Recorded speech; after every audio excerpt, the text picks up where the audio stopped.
On one beautiful clear night, a couple was relaxing around a campfire. The area was very secluded, so they were surprised to see a man walking towards them. The man was dressed oddly, as if he were in clothing from another time.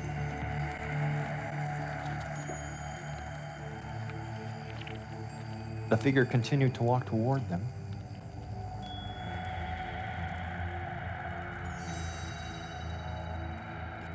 And when the man reached the edge of the fire, he did not stop, but he walked straight through the campfire as if it weren't there.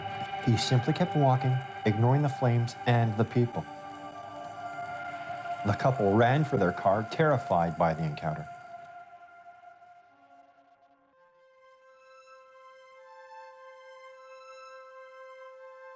New River Beach is a beautiful seacoast community in New Brunswick. There are several tales of hauntings on or around New River Beach. A lost sailor who beckons people, a beautiful woman who is glimpsed on the rocky cliffs, and the ghosts who haunt a nearby mansion called the Night House. All of these hauntings are connected to the tragic sinking of the ship Genii. Now, the Genii seem to have been ill-fated from the beginning. The plan was to launch the ship on a Friday, which was considered the worst day to do so. The ship had been under construction for 3 building seasons, which was also considered bad luck, and when it was finally slid down the ways, the ship landed on its side instead of a proper entry into the water. Nonetheless, the ship was fitted out in St. Andrews, taken on a trial run around the island of Grand Manan. Everything seemed to be okay, and off they went to New River Beach and the night mill where they were to load deals. When they sailed up the bay in December of 1868 and arrived off New River Island, they had on board 4 sailors, or 4 experienced seamen, and 7 men from Mascarene whose job was to unload the ballast stone and load the deals. They had no experience as sailors at all, and this may have led to the tragedy that was to follow. After they had unloaded the ballast, they went into Haggerty's Cove to have a few drinks. The pilot, the man who knew the waters the best, had a little too much to drink and stayed in Haggerty's Cove for the night. But the 11 men, their captain, went back aboard the ship. It was a calm evening, but it wasn't to stay that way for this tremendous gale that was blowing up the coast of Maine and entering the Bay of Fundy. When it struck the ship, it struck with a vengeance.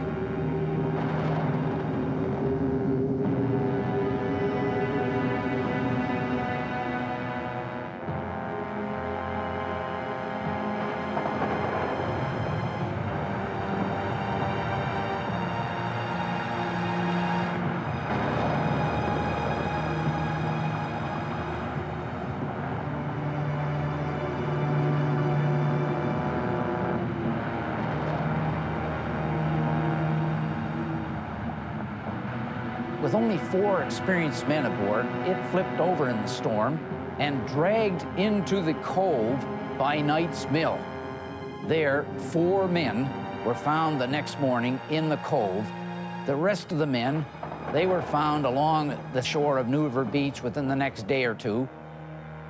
The Genii, when it came ashore, it was just in front of the Night House. And this was where the first 4 bodies were brought up so that the coroner could come from St. George and examine the bodies. One body, though, did not show up for about 6 weeks later. That was the body of John Ryu. And his body drifted in the opposite direction of tides and winds and ended up at what they called at that time Barnabas Point. Today, that particular area is called Dead Man's Cove. Almost immediately, stories began to be told about a ragged sailor who had been seen wandering the beach. Those who saw him claimed that he called out and beckoned them to come closer, but few did. The sailor seemed confused, as if he didn't know how he had come to be there.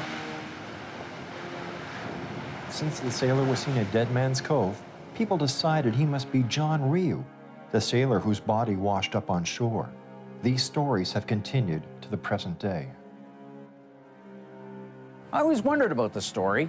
Then last winter, doing some research, I came across the actual finding of the body of John Ryu in Barnabas Head, or on Barnabas Head, in this cove that at that time had no name and which is now known as Dead Man's Cove.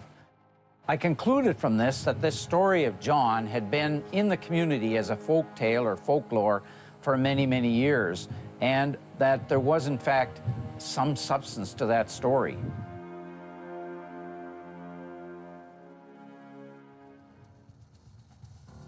One woman submitted a very frightening report to the local police department. She was driving past New River Beach when she saw a man standing in the road. He seemed to appear out of nowhere. She slammed on her brakes, but was certain she had hit him.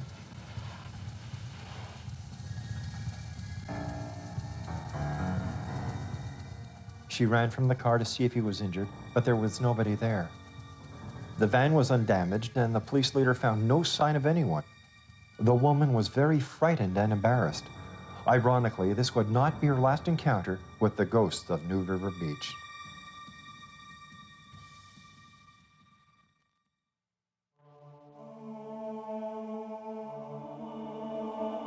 There's another ghost that walks the beach at New River. The same woman who had the vehicle encounter went to the shore one day. She saw a woman step out onto the high rocks about 20 yards away.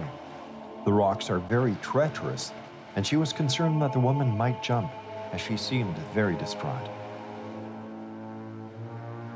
The woman turned toward her, and the moment they made eye contact, the mysterious woman vanished.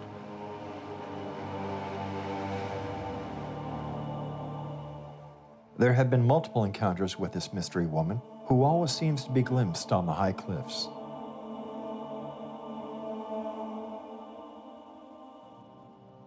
One witness had gone down to the shore to meet a friend of his when he glimpsed the woman standing on the high rocks.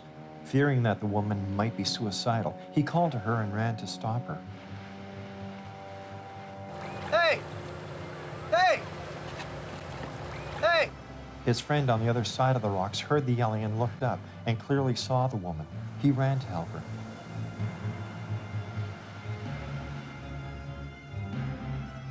When the first man got to the top, he saw the woman vanish. He thought she must have jumped, but there was no sign of her on the rocks below.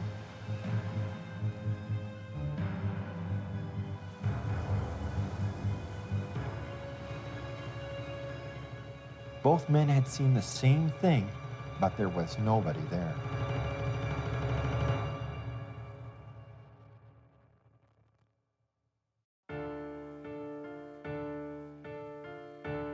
There is one possible explanation. Records in the area indicate that the wife of one of the G9's crew was shattered by the loss. She spent her days staring out into the ocean, hoping that he would return, even though he had been buried months ago.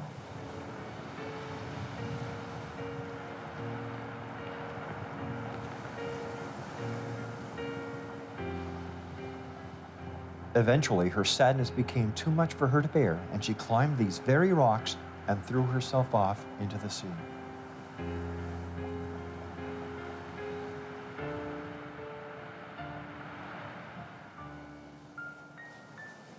Well, you got all the ingredients here for a great ghost story. A ship that goes down with all hands on board, bodies washed onto the shore, one body missing. What could have happened to that body? That body eventually sweeps up on shore as well. Then you've got a windswept beach, and over the course of time, lots of opportunity for people to either imagine ghostly figures walking down the beach at night because they're feeling kind of nervous and expecting ghosts, or perhaps to see some stranger walking down the beach and interpret this as the ghost of the dead sailor or the dead sailor's wife or lover. The beach is not the only haunted spot. Atop the cliffs is the night house, where the crew of the G9 was laid out. The house has remained haunted since that tragic day.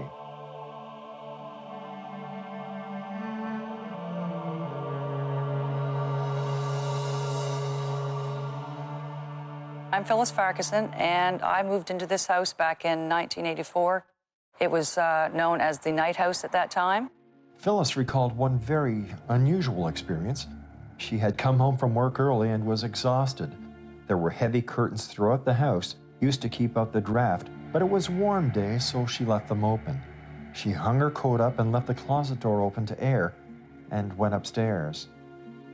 She was on the phone when she heard noises downstairs.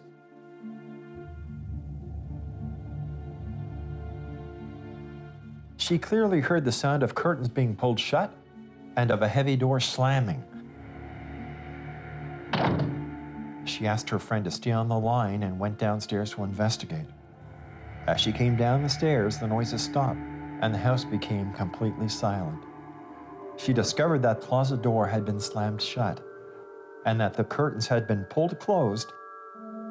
She was the only person in the house.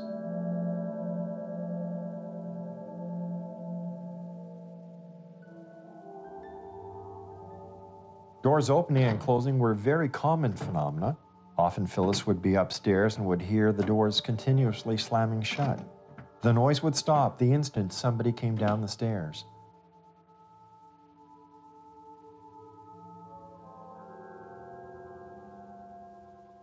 Things would move around in the house, too. You'd put something down and you'd go back for it and it wouldn't be there. Certain objects seemed to attract the ghost at the night house, especially antiques. Phyllis was brushing her hair with an antique brush she had been given. She set the brush down and left the room for a moment.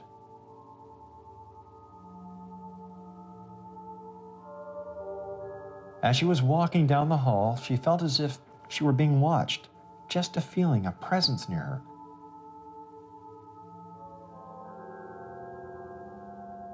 She turned back to her room and found that the brush had been moved from the dresser to the bed. This was not the first time that this had happened.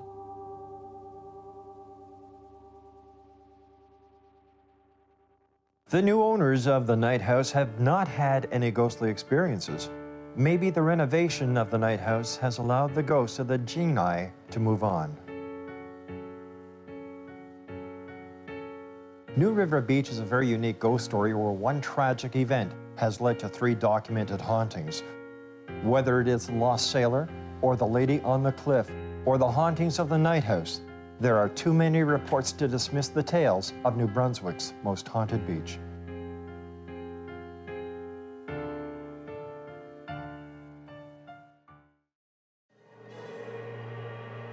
Bevan House, a beautiful home of the early 1930s, is now a landmark heritage building in Nanaimo. It's also one of the most haunted places on mid-Vancouver Island. In the basement of Bevan House is a storage area, a large room where they store boxes of pamphlets and brochures. Staff don't like going down there because when they do, often they hear heavy thumping overhead, as if somebody is dropping a very, very heavy object in the room directly overhead. Of course, no one is ever there. And one lady who heard these sounds for the first time ran out. She wouldn't come back into the building until she was assured that there was nothing there. Of course, there never is anything that people can see. Frank Bevan was born in New Zealand and arrived in North America and did very well in the lumber business. Ended up in Nanaimo, British Columbia. And in the 1930s, he'd done so well, he decided to buy a huge estate just north of town, and he built a fabulous house, but in the early 1950s, he died. And after that, the house was sold, and by the mid-1990s, it was in such bad repair, they were going to tear it down until the heritage people got a hold of it, and they decided it was worth saving. And so they did. They restored the outside of it, and the inside was converted to offices. Now, Bevan House is the home to Tourism Nanaimo. During the 1990s, a preschool used the Bevan House, and a very interesting phenomenon took place. Although adults never saw the apparition, many of the children in the preschool did. Well, one of the interesting happenings that's happened in the house was in the mid-'80s, when the house was used primarily as a daycare center and an after-school center. One of the leaders that had been working here for some time had one of the little boys come into the kitchen where the children were playing and coloring and such, and had asked where the little boy was, and he said that he was outside playing with the little boy with the red ball. She asked which boy that he was talking about, as the children were all accounted for. She asked him to draw a picture of the little boy. And she was shocked to see that it was the same picture that had been drawn by another 4-year-old 4 years earlier. At the time of the preschool, only the children had seen the apparition of the child with the white gown and the red ball. But many years later, one of the former adult employees of the preschool was in the building and happened to see something out of the corner of her eye, and then she saw a child with a white gown and a red ball running up the stairs. She remembered the stories that the children had told her, and she ran up the stairs looking for it, but absolutely no one was there. This is the first instance we know of a validation of what those children had seen many years ago.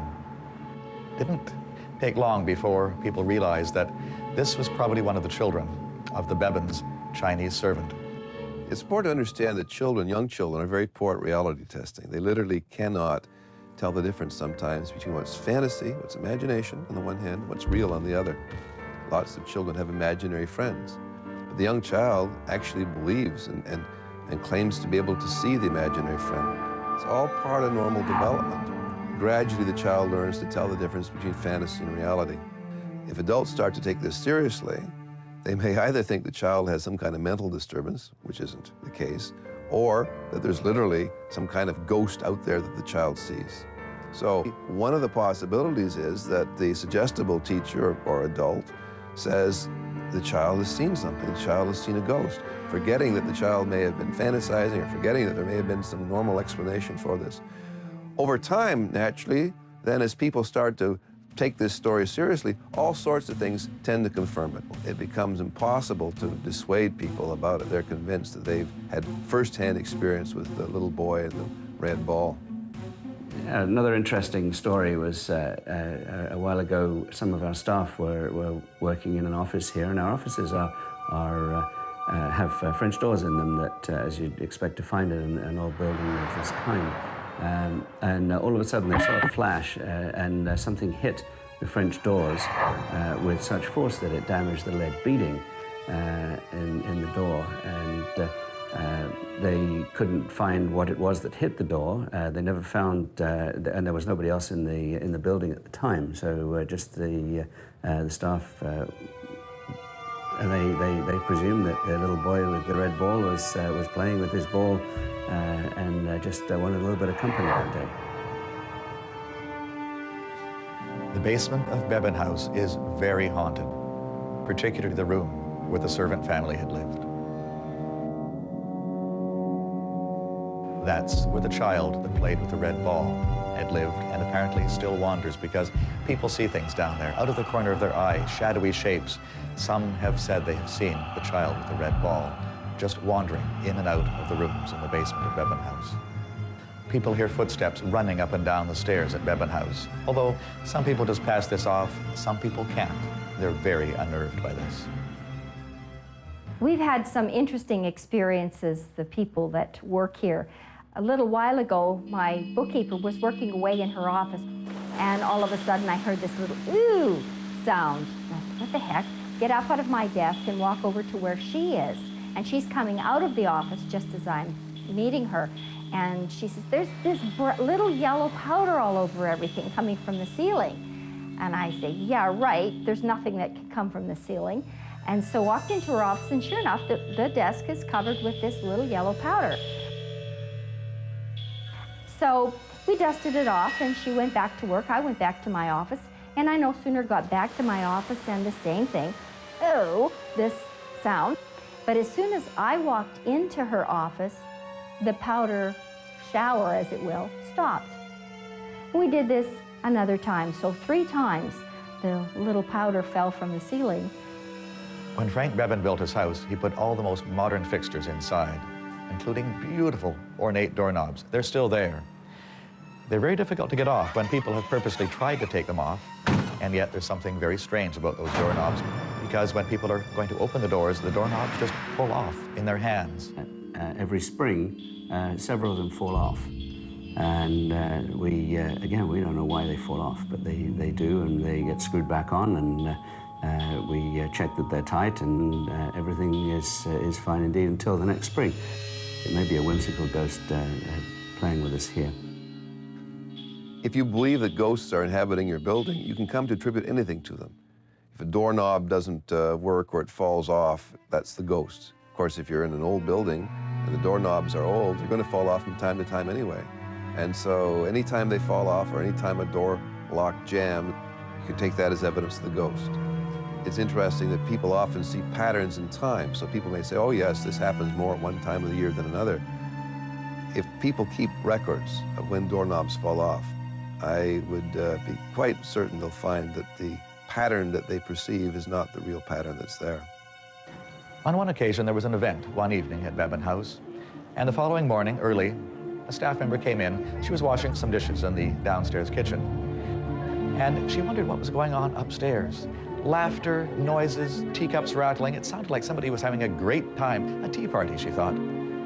Well, shortly, a staff member came in and joined her, and she said, "What's going on upstairs?" She hadn't had time to go and check herself. He said, "There's nobody upstairs. We're here alone in the building."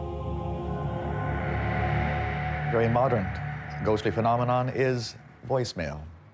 It seems that the ghosts at Bevan House like to play with the voicemail. At Halloween last year, we had an event here, and we had hundreds and hundreds of children coming to Bevan House to enjoy a pretty spooky experience. And we had a spooky experience of our own that night. I was working during the evening, and my office door was closed. But when I left, I thought, well, there were still a few people around, so we should leave the office looking a little bit in keeping with the event. And as part of the effect, he left his phone dangling off the hook. No one bothered to put it back that evening, so the phone was completely engaged all evening. When he went in the next morning, he put it back on and just happened to listen. There was a voicemail message. Obviously, no one could have called in the night before, but there, on the voicemail, was the sound of thumping. It was really quite unnerving. And also, noises, laughter, people running, almost like children had been playing in the building. A female employee one morning came in and listened to her voicemail messages at Bevan House, and she was amazed to hear thumping on the voicemail. It went on for some time, just as though somebody had been walking through the entire house during the night, but somehow it was recorded on the voicemail. She was really quite frightened. The voicemail at Bevan House is very haunted. On the second floor of Bevan House, where the family's bedrooms were, people have seen the form of a very attractive woman. One of the housemates tells a story that happened a couple of years ago to him. He was leaving his office, just locking up, and he turned around. Just out of the corner of his eye, he saw a woman standing at the doorway to our office, and he turned around completely to see who it was, and of course there was no one there. And they don't know who she is. Some have speculated it could be Mrs. Bevan herself. Bevan House is a landmark heritage building in Nanaimo, and it's had an interesting history with lots of ghosts. A small child, the ghost of a beautiful woman, footsteps, and an array of other things. It's one of the most haunted places on mid-Vancouver Island. One of the most fascinating mysteries across Canada is its lake monsters. Whether we're talking about Ogopogo and Lake Okanagan or Champ and Lake Champlain, lake monsters are a definite part of Canada's mysteries. And Quebec has its own lake monster, Memphrey, in Lake Memphremagog. The 35-foot Memphrey has been documented throughout history. However, a local historian and researcher, Jacques Boisvert, has collected data, drawings, videos, photographs, and eyewitness accounts to further attest to the proof of the existence of the serpent that they call Memphrey, who resides in the waters of Lake Memphremagog, Quebec. Bonjour les amis, my name is Jacques Boisvert. I'm from Magog. I'm a own resident of this place, been here all my life, and we're here today to talk to you about the sea creatures called the sea serpent of Lake Memphremagog by the name of Memphrey. The gentleman, his name is Gérard Charland. He lives in Ormerville, not far from here. And he phoned me up someday and he came to my office, and boy, I mean, was he excited. He said, I saw something yesterday. I said, what have you seen? Well, he said, I was fishing. I was near the Saint-Benoît-du-Lac, the abbey there. And he said, suddenly I saw on my sonar, I saw something big, and I turned around and I saw something coming out of the water.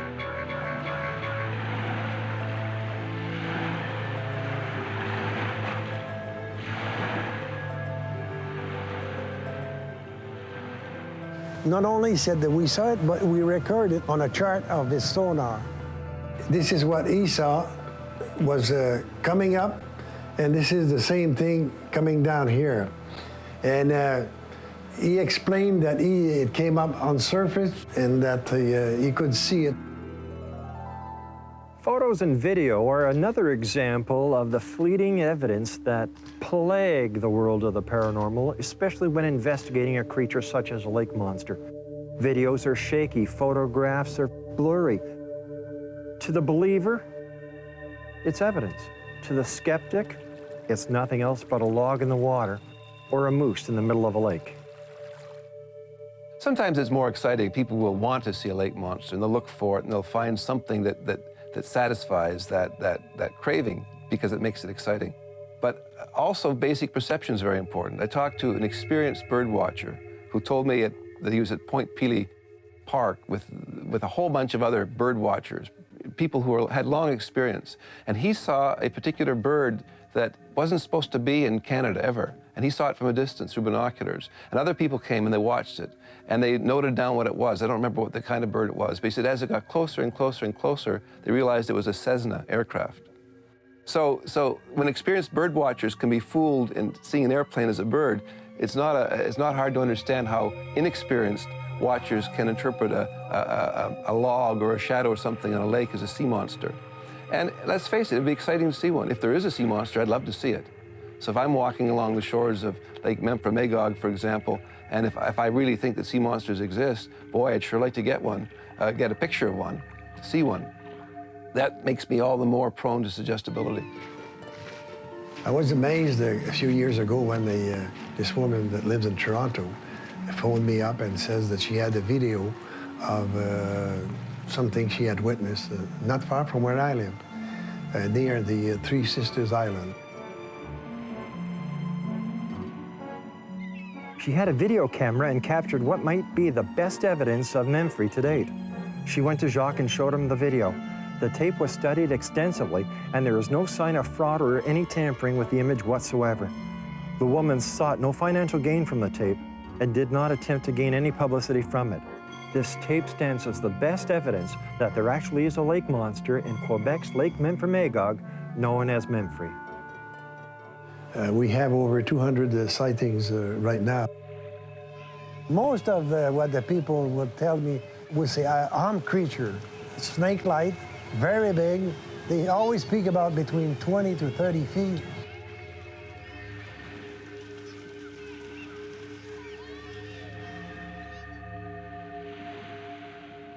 And it's always seen when the lake is calm.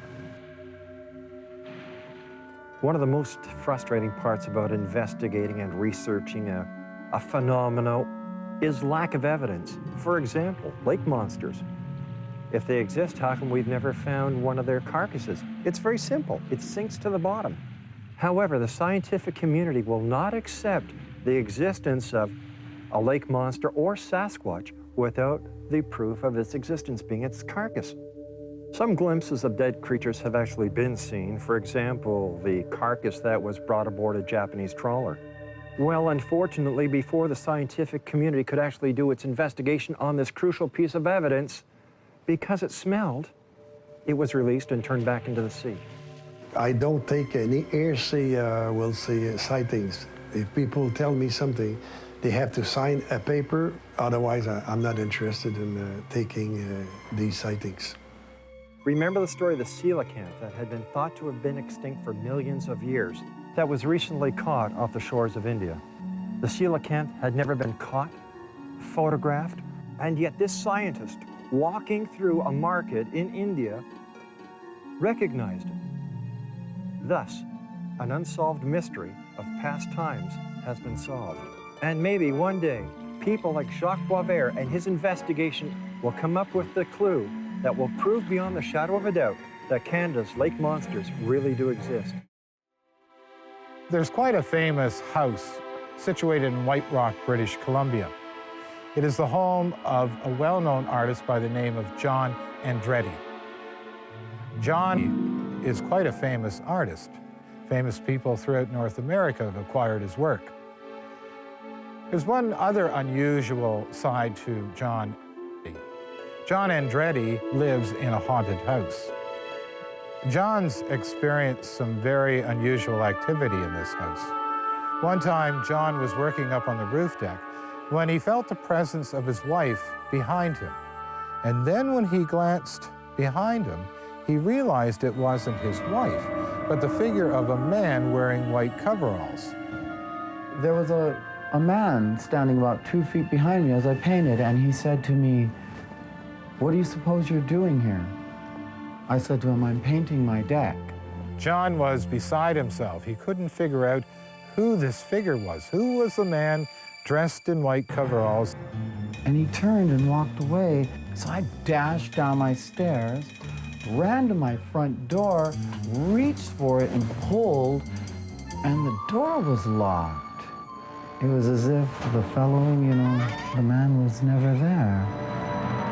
Some people might be surprised that John didn't seem that astonished by finding a man in white coveralls appearing on the rooftop of his house. After all, John's home is a very popular spot for tourists. His home is in every guidebook in the area.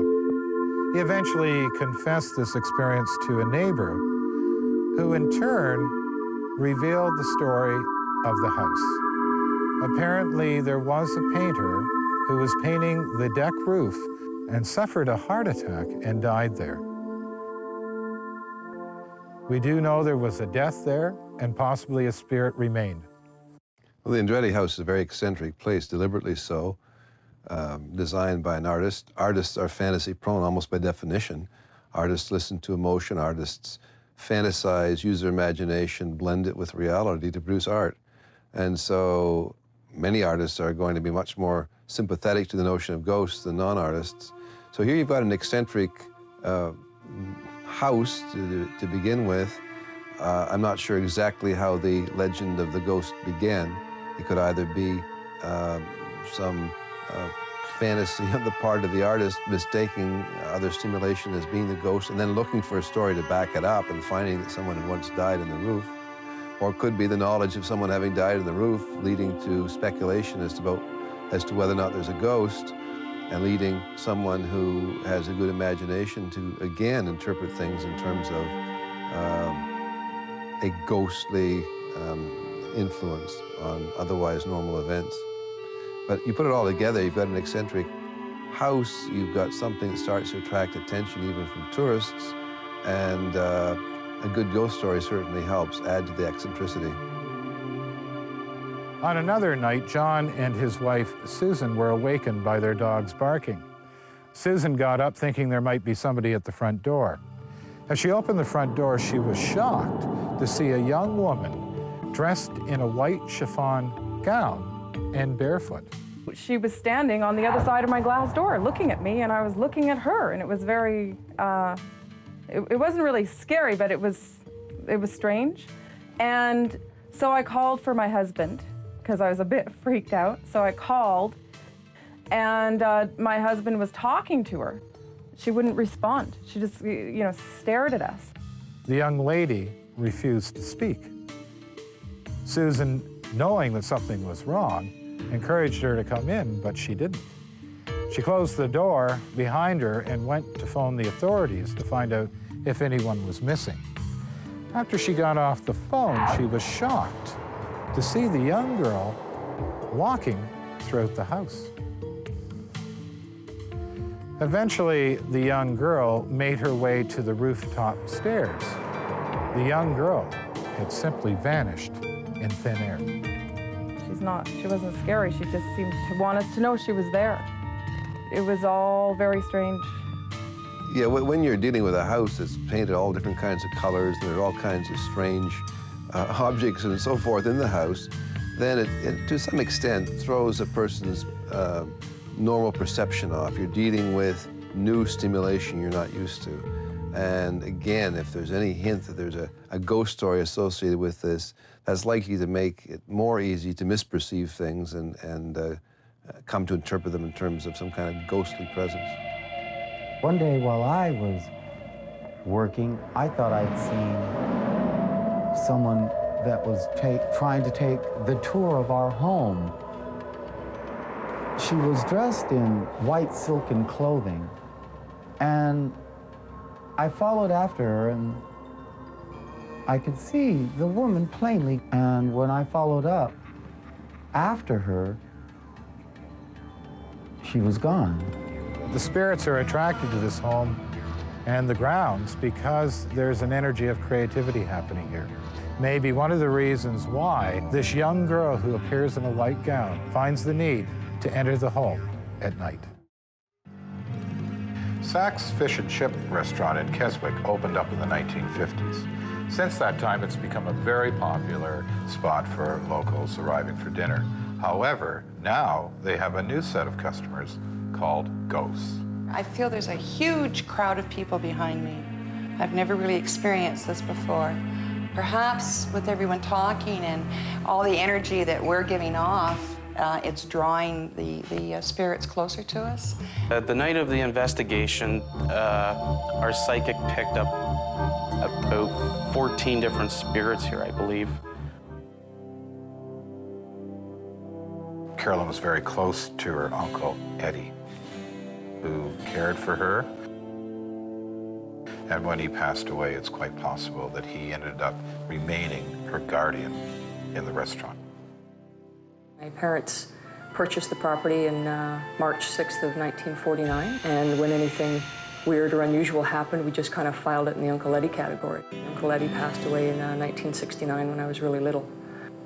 Uncle Eddie came to live with us when I was about a year old, and he was I guess you'd call it Alzheimer's now. We didn't know what it was then, so my parents had him move in with us. And he used to take care of me when my parents were running the restaurant. So he was kind of like my built-in babysitter. He lived with us. And I remember being in my pajamas and the sun was coming up and he was sitting in his chair and he was like, it's okay, sweetie, I want you to go back to bed now. Everything's fine, everything will be great. You just go on back to bed now and I'll see you a little later. So I went back to bed, did what I was told, went back into bed and I heard a little bit of commotion out in the living room area a couple hours later. My mom came into my bedside and she knelt down and she said, honey, I just want you to stay in bed for a little bit because there's some men here and they've come to take Uncle Eddie away because Uncle Eddie died last night. It didn't bother me because I knew he was still here. And I still have this sense that, you know, he said everything was gonna be okay, but I knew he was gone, but he wasn't.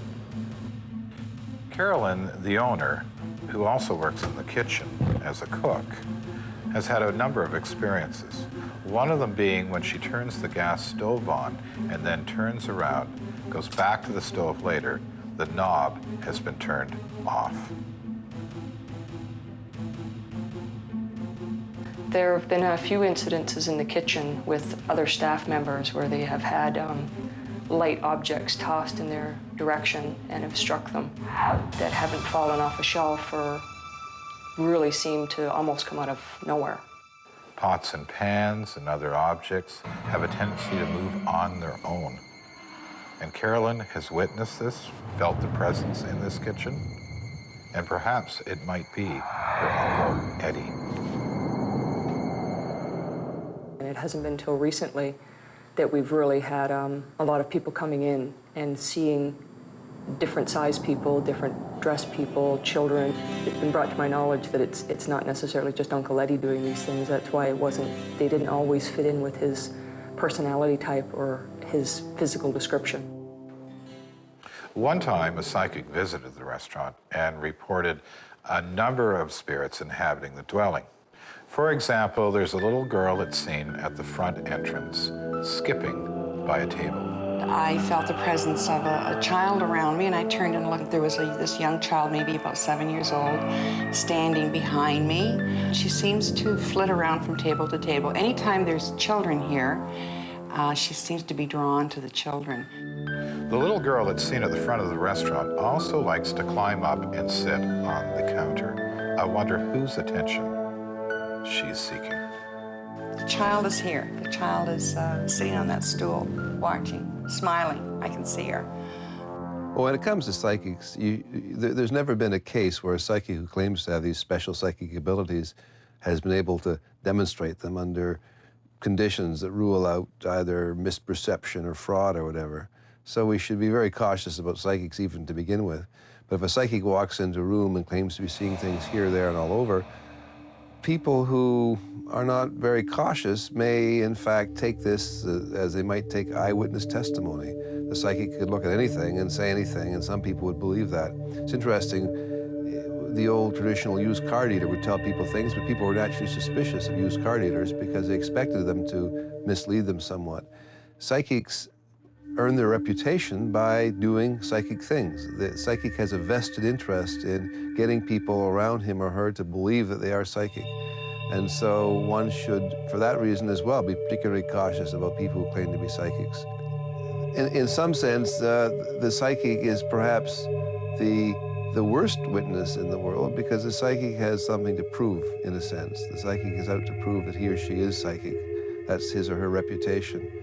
And so there's probably less credibility to be associated with that kind of report than there is with somebody who has nothing to prove. At the moment, there's a very, very strong feeling of anger. I think there's more fear, but fear and anger can be combined. This entity here is not pleased with what's happening. I'm feeling very anxious that I want to get out of here. There's an oily feeling to my skin. It's very thick in that corner, and I really feel that there could be a danger in here. One spirit that resides in the basement appears to be quite an evil person. Most of the employees working in the restaurant fear for themselves in terms of going down into this basement. That's a place they do not want to go.